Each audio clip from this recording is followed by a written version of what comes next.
seen and heard, where everyone should be seen and heard, and outside the Beltway with my permanent co-host Charles Shaw. Hey, we are going to cover the media, TikTok, Congress, and how out of touch these geriatric dinosaurs are. Bye bye, boomer. Right, right. What was the saying that the Gen Z said? Okay, boomer. Okay, boomer. Okay, Yeah, it's boomer. okay, boomer. Yeah, Yeah. yeah. Oh my Yeah, goodness. it's genius. It's genius, and it was during our generation when we moved to like SMS text messages and things like that, that we were first told that the English language was going to degrade as it became more and more into sound bites. Now, while that's still, there is something to that, what it has also forced us to do is become more terse and more cogent, such that so much is able to be communicated with so little. Okay, boomer is exactly one of those things. It's like, yeah, okay, whatever, Because all of our and also, by the way, this is our attention span now.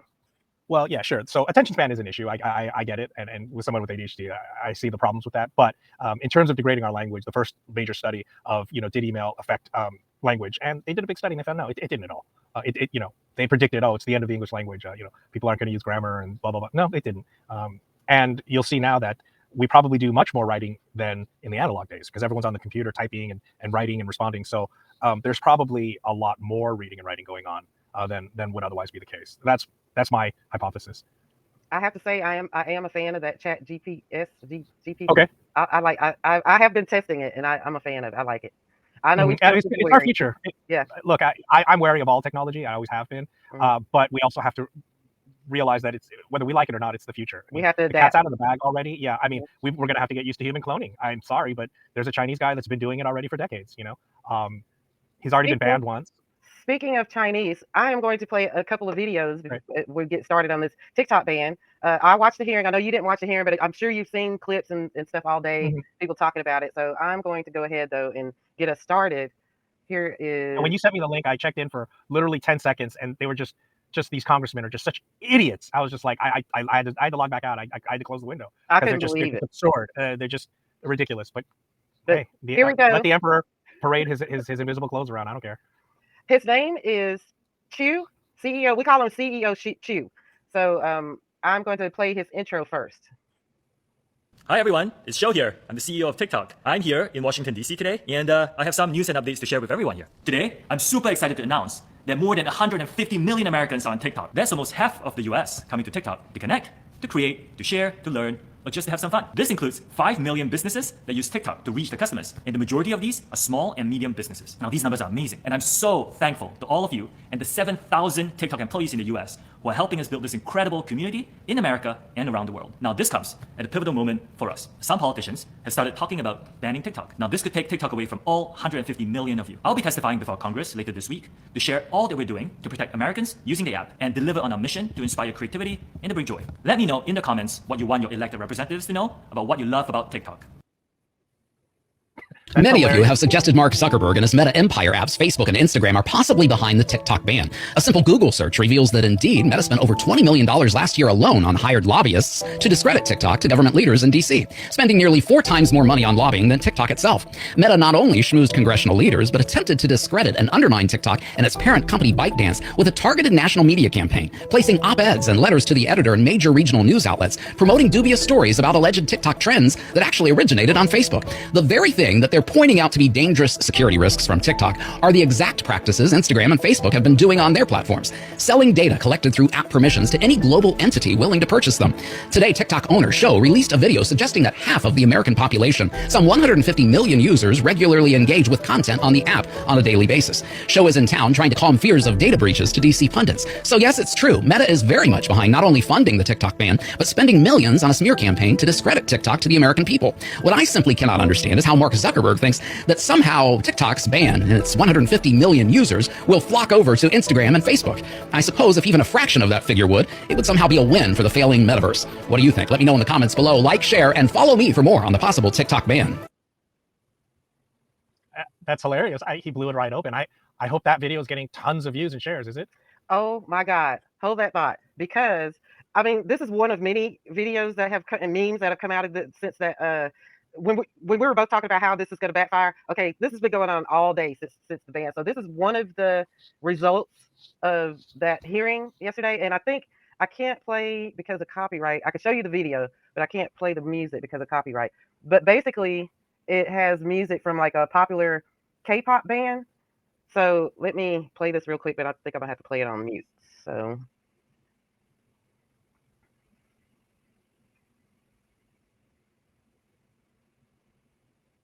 And so that's a thirst trap, basically. There have been Oh, thirst traps all day. oh, that's funny. Then there's Hey, also he's been good looking. memes. Good for him. Yeah, yeah, Yeah, hey, they're doing some great advertising for TikTok, right. and this is gonna bite Zuckerberg in his ass. He is already one of the most hated Hated. human beings on planet Earth. Well justified. He's a fucking dirtbag. He's a sleazeball. Him, Daryl Gates, not Daryl Gates. That's the former chief of police here. Bill Mhm. Gates. You know, these slime buckets that were once revered. You know, Elon Musk.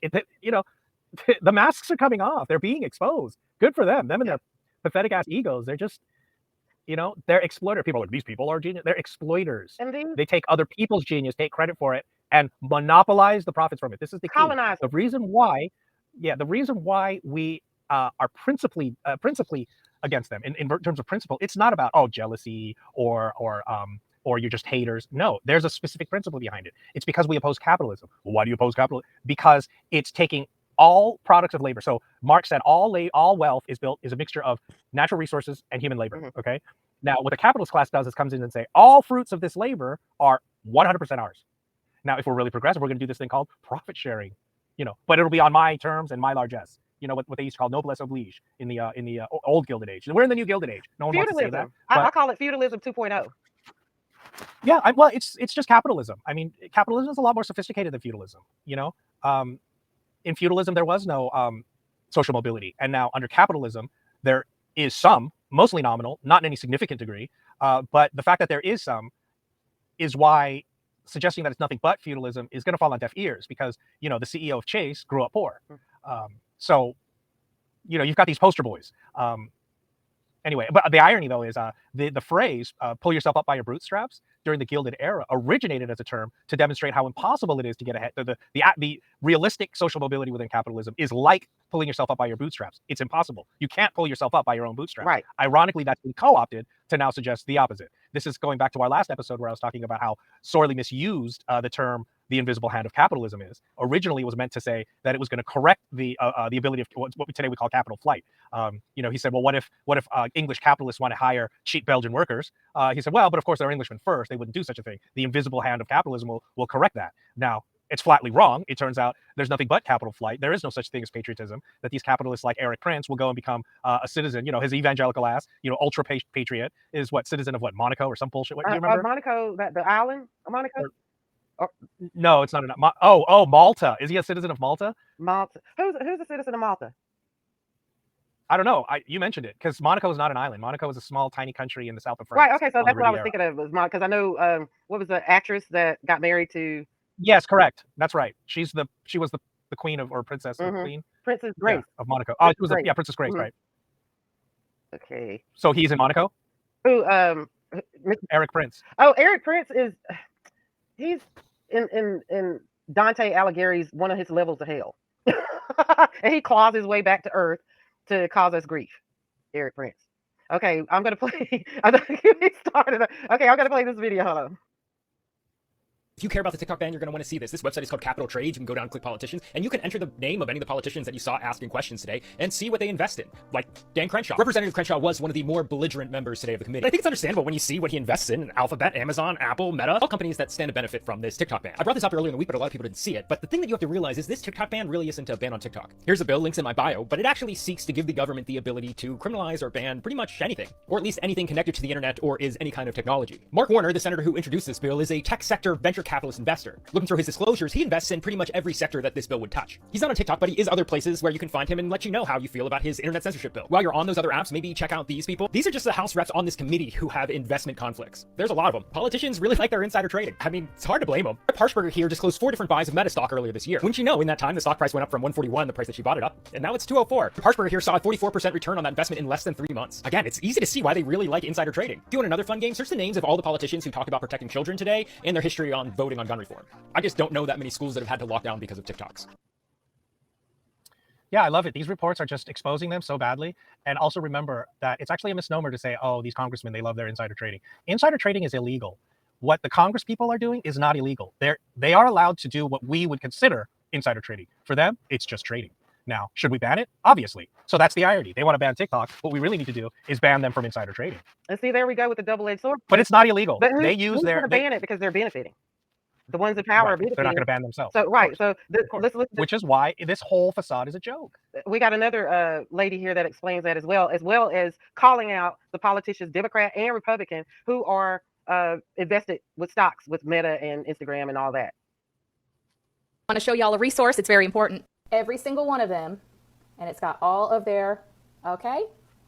If you go here, it's right here. I made it public. Y'all know what to do. Y'all know where to find it. And if you missed my live today, here's a few sound bites that I wanted to share with y'all. Does the U.S. data feed the PRC developed algorithm used by TikTok? Roughly 60% owned by global institutional investors such as BlackRock, General Atlantic, and Sequoia. Percentage of TikTok source code is the same as dope. What percentage? What percentage of East Palestine have you helped clean up? No, it has and continues to be. The community she grew up in was called River Oaks, and the homes range between $1 to $20 million. Additional dangers. And that's what we're here for. Besides, since so much. I don't want poor people to have access to information. Need a comprehensive set. I don't know of any other company in my industry who's offering this level of transparency. Well, why are there two different versions of apps? To give y'all perspective, the town that I was born in, where she's from, where she represents, they hung an elephant by a noose, all right, in 1916, okay? So just to let y'all know the type of people that are from her. TikTok is, where she lives, there's a company called NFS, Nuclear Fuel Services, where they recycle uranium bombs. They are completely polluting the Noachucky River. I'll tell you why I say it that way. Holy shit, she's from the town I was born in. She's from Unicoi, y'all. Y'all, that's a sundown town. Director Ray. Unicoi, Tennessee is a sundown town. See? Police, Spanish, drugs, Chinese communists. You guys gotta listen. These are the buzzwords they're using. Oh, terrorists. Human trafficking. You see this? That's what they do. That's what they do. From nations that might be committing crimes against humanity. And you expect us to believe? Oh, girl, get him, girl. Of maintaining the data security, privacy, and security of 150 million Americans, where you can't even protect the people in this room? You expect me to believe, to care about anybody other than white people with a sticker like that on your iPad? Vulnerable. DOD just sold a bunch of arms yesterday. It's in the Federal Register if you guys want to go look. They sold arms to Taiwan and 3 other countries. Please go look it up. Look up arms sales on the Federal Register. That video was kind of incoherent. She was sort of jumping all over the place. I don't get the point of it. So basically, she was calling out. I mean, I love the fact that she's exposing the fact that she's from a sundown town, which is disgusting. Right. For those of you who don't know, sundown towns are cities across the United States where they had a policy where any black person caught in the town after sundown was immediately arrested and then was driven to the town borders in the next morning and told not to come back. And there were 50 some here in California alone.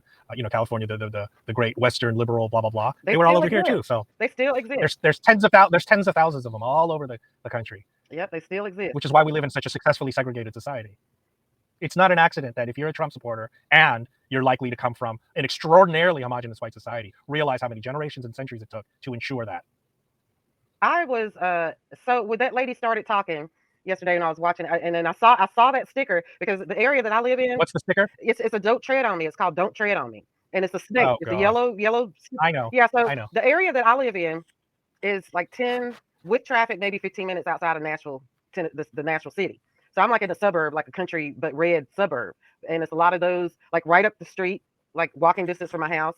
There's a guy, he has a gun shop in his house or whatever. He sells guns. He's got one of those flags, the big American flags people fly. He's got a big yellow flag with a snake on it. Then there's retired cops that live out here that have, one of them still has a Trump flag on his porch. The other one had a Trump sign in his yard, but he finally took it out of the yard. I don't know why. But the other guy, he still flies his Trump flag. And then luckily, like right from my porch at the corner, there's a house of like, I think it's an Asian lady, little young Asian lady. She has a Black Lives Matter flag in her yard. So she's cool. And Again, but you see the one of the main problems with these segregated towns is that almost every single Don't Tread on Me flag bearer, pretty much 0% of them realize how racist it makes them look. That it just makes them look like naked white supremacists, which most of us correctly understand about them, which to them is just bewildering. I mean, they haven't a clue. They're like, oh, it's just something from the colonial era. They were opposed to the monarchy of England. We're freedom fighters. Just the vast, robust, and I would say disciplined ignorance that goes into that. And what I mean by disciplined ignorance is a willful, deliberate, moral capitulation to ensure the fact that you will never learn anything about anything. They don't care. That's what I mean by a robust level of ignorance. They're comfortable. You have to hide yourself from every single possible social reality in existence. They're comfortable with that though, because if there's any crack, it serves them to be ignorant. Right. If there's a crack, because the slightest little crack will lead to collapse. Yeah. I agree. If they knew one fact, that would immediately lead to another and to another and to another. So you have to have tremendous discipline to avoid a single fact about the entire world. So that's why they're trying to. Which is why the conspiracy theories are so well correlated. That if you're a Trumper, you also probably don't believe in the moon landing and that the Earth is flat. Right. Okay, these things are connected because when you can't accept learning one fact, you're vulnerable to every single kind of cockamamie bullshit narrative out there. And, well, not only that, their whole existence would collapse because like that's why they're Yes. trying to hurry up and cancel all Black history. Like I just before we got Yeah. on here, I saw where they're trying to make it where nobody says Rosa Parks was Black in Florida. Like they're trying to erase the mention of her being Black on top of everything Yeah. else. So, like I said, let's hope they succeed. Okay, let's hope they succeed because sadly, almost every single one of my predictions have been wrong because I've always been decades ahead of the curve. Okay, so I always predicted the inevitable collapse of this, that, and the other, and unfortunately, the dominant structures have proven far more resilient than I gave them credit for. So one thing that I'm turning out to be right about is the fact that probably there's no hope for these idiots and these assholes. That the best chance we have is for them to hurry up and quickly collapse their own system because they're so pathological. I was hoping that that wasn't going to be the case, but it turns out that unfortunately that was the only route that was available because I suggested that, hey, if we organize, maybe we got a chance, maybe this, maybe that. None of it. They're just too pathological. They are delusionally deranged. They're mentally ill, morally cowardly, utterly spineless, pathetic lowlifes. I mean, these people are scumbags. They're cowards. They're disgusting. And they're the type of people that, when the pandemic hit, there was a small percentage of people that fist fought each other over toilet paper. Okay, that's who we're dealing with. Yeah, I remember that. Okay, there are some people who will steal the food out of your baby's mouth. These people are disgusting. Okay, I'm gonna play. Let me see. I'm gonna play two videos, and then we're gonna discuss on the other side. So one is on Twitter, and then the other one is on here. So let me share this real quick. And by the way, this is Mark Warner, who is a Democrat, and he spearheaded this whole witch hunt against TikTok. So let's hear what he has to say, and then I'm going to play one from a doctor off of TikTok. Is not based on a factual analysis. Well, that's first of all, one of the things I always make clear is my beef is with the Communist Party of China. My beef is with Xi Jinping, the Communist Party leader, who treats his own people awfully. What he does to the Uyghur people, what he does to the people of Hong Kong. And I think you do need to make that distinction. This is not about the Chinese diaspora, Chinese Americans, but to kind of deny the authoritarian regime and their record is not based on a factual analysis. And what our bill does, and it's more than just John Thune and I, we actually have 20 senators, 10 Democrats, 10 Republicans. It's tough to get 20 senators to agree on anything these days, and we've got a number more that I think that we'll pick up after this hearing. And our approach is, let's have a rules-based approach, and it will require as well the intelligence community to declassify as much information as possible to make sure that we can show, not just trust the government, but show the reasons why. Because it's TikTok today, a few years back ago it was Huawei, but foreign technologies coming out of countries like China, we need a tool that is rules-based, that not only takes this current issue at hand, but also think about Chinese Communist Party controlled artificial intelligence or quantum computing or synthetic biology. We need a tool on a going forward basis, not just the kind of whack-a-mole one-off approach we've had so far. Yeah, I know. I remember Mark Warner. He's been in Congress forever. He's worth over $200 million. He's also, I was trying to find the page here where Facebook, how much Facebook paid him to spearhead this witch hunt. It was supposed to be on this information list of all the members who were on the. I'll find it, but I'll post a link also for people to look at it on your own. But yeah, so. And I want you to listen really closely to what he said. He used very specific language. Certain things he repeated was rules-based approach. What is that code for? Pass this legislation. They remember that one video was talking about they want to have a tool in which to continue. So then he exposed what it is that they want to ban. Chinese AI, Chinese synthetic biology. Remember I told you, they're already ahead of the game in terms of human cloning. They want to make sure it's an American company that does these things because it's going to come. So it's interesting to look at the sophisticated way in which they parse the language so as to make it sound slick. What they're trying to do, make it sound academic. And let's simplify it down. They want a broad-based law to be able to pick and choose. It's like a broad form of censorship, if you will. Well, they want to have the control to arbitrate. Not only that, it was about money too. There was a representative that was like, well, when am I going to get my money for the data that you have and blah, blah, blah. So at this point, I'm screaming at my monitor going, you know what? If it's about money, Facebook, IG, Twitter, they all owe us. Cut me my check for selling my data and making money off of my data. So basically it was like a shakedown in the wide open. He was telling him, well, if you're going to pay us, then we'll back off, kind of like mafia tactic, just in the wide open in our face. I was like, these. Okay. Well, no, that's again, let them succeed, because if he's saying, oh, hey, then we should all get a cut of the selling of our data, yeah, he's right. We should. So let it apply to Meta. These people are idiots. I'm gonna play this video. Hold on.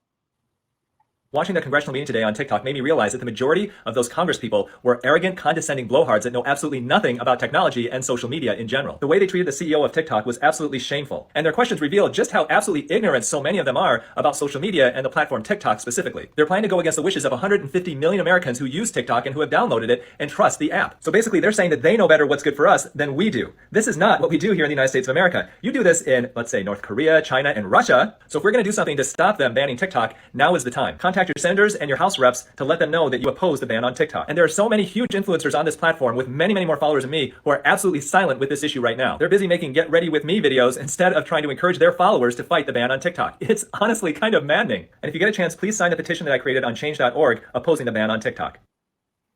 I signed the petition. I shared the video. Anything I could do to help, because just regardless of how it turns out, like I said, my job is to be a pain in their ass. This raggedy ass country is getting ready to get a reckoning. They have no idea what kind of reckoning these are definitely death throes. I mean, these are the kind of desperate measures that something that is in full collapse would do. I mean, they obviously feel deeply insecure. They're also making it naked how corrupt they are. Mhm. So let them shoot themselves in the foot. When you're so pathological, eventually, if you want to hang yourself, you just have to go ahead and give the people more rope. And it's like a serial killer who increasingly gets more erratic. And the more they get away with, the closer they get to revealing themselves. Mhm. And that's kind of what's happening here, that our system has become so corrupt that they really are exposing themselves. And ultimately, they're not wrong in doing that, insofar as we are powerless. Mhm. They can do whatever they want. They should just make it completely naked. But sadly, it's not going to work out in the way that they Nope. are hoping or expect, because they're losing their credibility. And the one thing you need is credibility, and they've lost it. And that's why it's so interesting how out of touch they are, because Mark Warner was talking about, we have 20, Democrats, 10 and 10. He's like, you could never get senators to agree on something. That might have used to mean something, but today it means wow, there two corrupt parties are in total unanimity. Wow, this must be extremely corrupt. So they're really making this the last hill that they stand on, and they're going to go down with the ship. A good riddance. I just hope that there's something to that we're able to replace it with something more viable, not just some sort of reformist bullshit. We need a radical reset. And it's like I said, it's getting ready to happen. And listen to this young lady, and she's only one person, but there's thousands of people her age saying the exact same thing. We'll discuss on the other side of this video. If Meta thinks that I'm going to go back to Instagram once TikTok is gone, that's hilarious. No. If TikTok's gone, that's it for me and content creation. I will just be becoming a productive member of society again. I don't want that. I don't want to go be emotionally healthy outside. I'd like to stay here in my enclosure. But if you take away my enrichment, I'll be forced to seek it elsewhere, and it will not be on Instagram. Did you play that last time as well? Did I play her? Yeah. No, no. So this was like since the hearing. So these are some clips that I'm playing since the hearing. Yes. Okay, because you played a video identical to that. Well, yeah, it was another lady. At any rate, unfortunately, I don't buy it. That's just a lot of bluster. They'll go somewhere else, unfortunately, because especially with Instagram, it has more or less the same functions with Reels and such. Even Facebook has instituted it. People go live on Facebook, so there's more or less the same functionality. So no, not really. They actually have changed it, and then also they've made it harder for people to delete, because I've seen numerous videos, well, more than numerous videos of people showing people how to delete and trying to delete. And Zuckerberg, of course, he's ahead of everybody because he knows that everybody doesn't like him, and they're making it really difficult for people. They're basically kind of trying to hold those people hostage. Let's listen to delete what? To not delete their accounts. Let's listen to Crutches and Spice. Everybody keeps asking me what to do. What can we do to save TikTok? What in real terms can we do? Here's what I want you to do, okay? I want you to act like the unhinged hobgoblins I know you all can be. I want you to personally obliterate the personal and political brand of every single politician in that room yesterday, but especially the Democrats. If you're the constituents, I want you calling and emailing them so fucking much they fear picking up the phone. I want every page, internet employee, both past and present, to want to distance themselves from those politicians. Figure out who they are and call them too. I want associating with them to be so fucking toxic that they can't pass water subsidies in the Sahara. I want scorched earth. Is that understood? I don't want them to be able to walk into a bookstore, coffee shop, neighborhood haunts without feeling uneasy. You own places that they frequent? Turn them away. Now, if these two Democrats are up for re-election in 2024, I want their names trending by end of day. You know how the internet works. I want everything drudged up. I want them to question their political future.